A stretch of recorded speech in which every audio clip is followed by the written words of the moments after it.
Magandang araw po sa inyong lahat. Narito po ang pinakabagong update natin sa panahon ngayong Huwebes, ika-16 ng Enero taong 2025. Lagay ng panahon.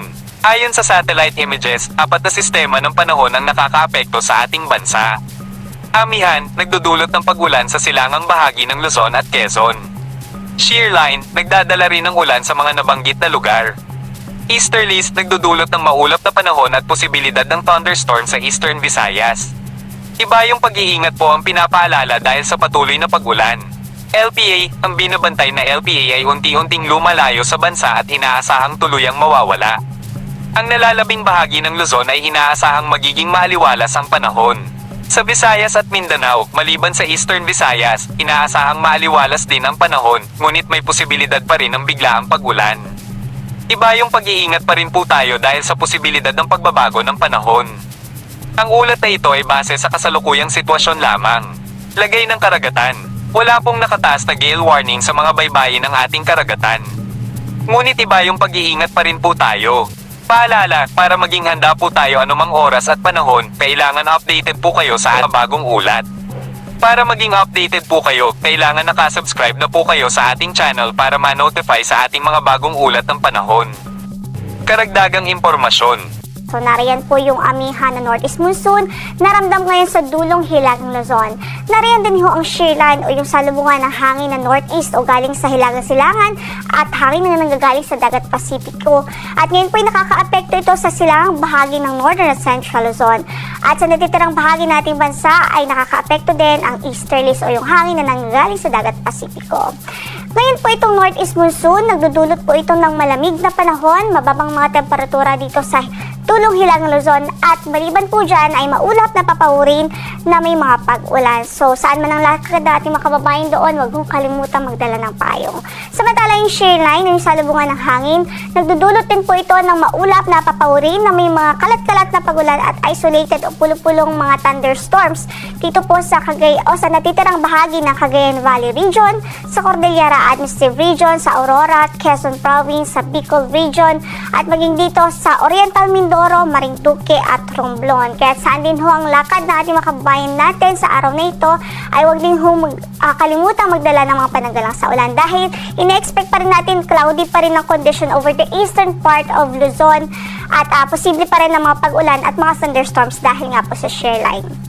Samantala, ang buong Mindanao, ang Eastern Visayas, Central Visayas at maging ang Negros Island Region ay makakaranas din ho. In-expect natin makaranas pa rin ng maulap na papawirin na may mga kalat-kalat na pagulan at pagkidlat pagkulog dahil naman po sa epekto o effect po nitong si easterlies. So medyo malakas o katamtaman hanggang sa malakas na mga pag-ulan ang inaasahan natin lalong-lalo na po dito sa malaking bahagi ng Mindanao dahil po sa easterlies. Kaya't ingat po ang ating abiso sa mga kababayan natin doon, maging alerto po sa mga banta ng pagbaha. So para naman sa pagtayo ng ating temperatura dito sa Metro Manila from 23 to 30 degrees Celsius ang inaasahang temperatura. Sa Baguio naman 14 to 22 degrees Celsius, 22 to 31 degrees Celsius sa Laoag City, habang 20 to 26 degrees Celsius sa Tuguegarao City. Mababa nga po ang ating mga temperatura, especially yung ating mga maximum temperatures sa Hilagang Luzon dahil po sa epekto ng amihan. Samantala sa Legazpi City ay 24 to 28 degrees Celsius ang tinatayang magiging agwat ng ating temperatura, habang sa Tagaytay ay 21 to 29 degrees Celsius. Lumaka naman ho tayo sa Visayas at Mindanao kung saan inaasahan pa rin natin ang maulap na papawirin at mataas na tsansa ng mga pag-ulan dito sa Eastern Visayas, dito po sa Caraga Region at maging sa Davao Region dahil pa rin po sa epekto ng easterlies. So yung natitirang bahagi po ng Visayas, ina-expect natin improved weather, gayon din sa natitirang bahagi ng Mindanao ay gradually mag-improve yung ating panahon doon, bahagyang maulap hanggang sa maulap na papawirin na may chance ng mga isolated na mga pag-ulan o isolated na mga thunderstorms o pagkidlat, pagkulog. Para naman sa temperatura, dito po sa Tacloban, pwede pong umabot hanggang sa 25, mula 25 hanggang sa 30 degrees Celsius. Sa Puerto Princesa City ay 25 to 30 degrees Celsius, habang dito po sa Cebu City ay mula sa 26 hanggang sa 31 degrees Celsius.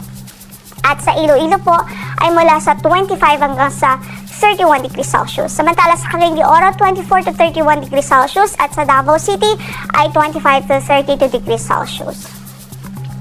In effect pa rin ho ang ating weather advisory ngayon.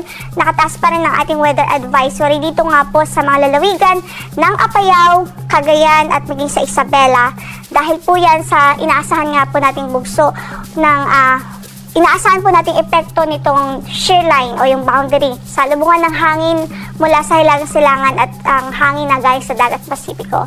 So dahil sa shear line, posible po ang moderate o katamtaman hanggang sa malalakas na mapag-ulan dito sa mga lalawigan ng Isabela, Cagayan at Apayao simula ngayong hapon hanggang bukas ng hapon.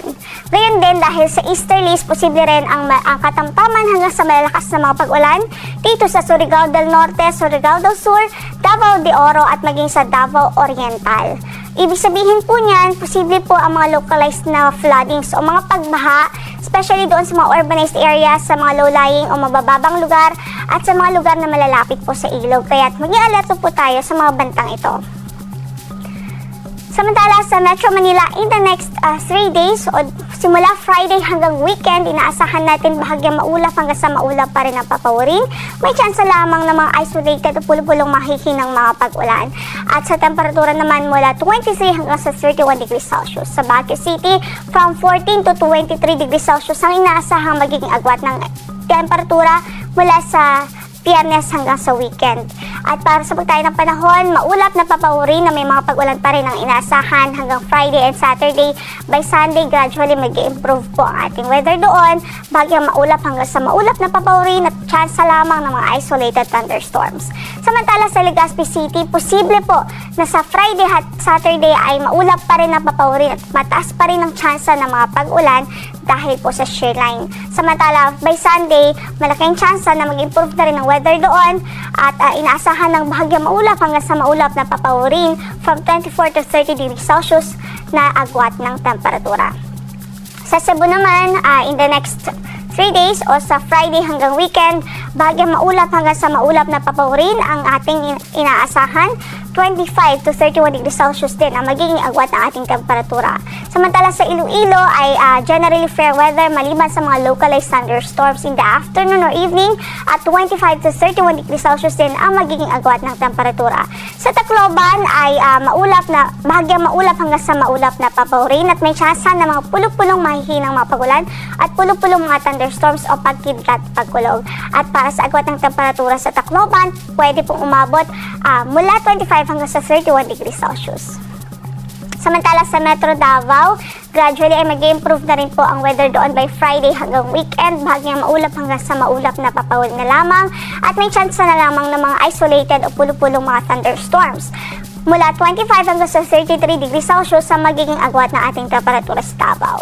Sa Cagayan de Oro naman ay bahagyang maulap hanggang sa maulap din ang papawirin in the next 3 days na outlook mula Friday hanggang Saturday at Sunday at inaasahan natin from 24 to 32 degrees Celsius ang magiging agwat ng ating temperatura doon. And sa Zamboanga City, bahagyang maulap hanggang sa maulap din na papawirin ang inaasahan na magiging panahon mula Biyernes hanggang weekend. From 25 o from 24 to 33 degrees Celsius ang inaasahang magiging agwat ng temperatura. Ang sunset po natin sa araw na ito is 5:47 in the afternoon. Sunrise ay sa ganap na alas 6:25 ng umaga.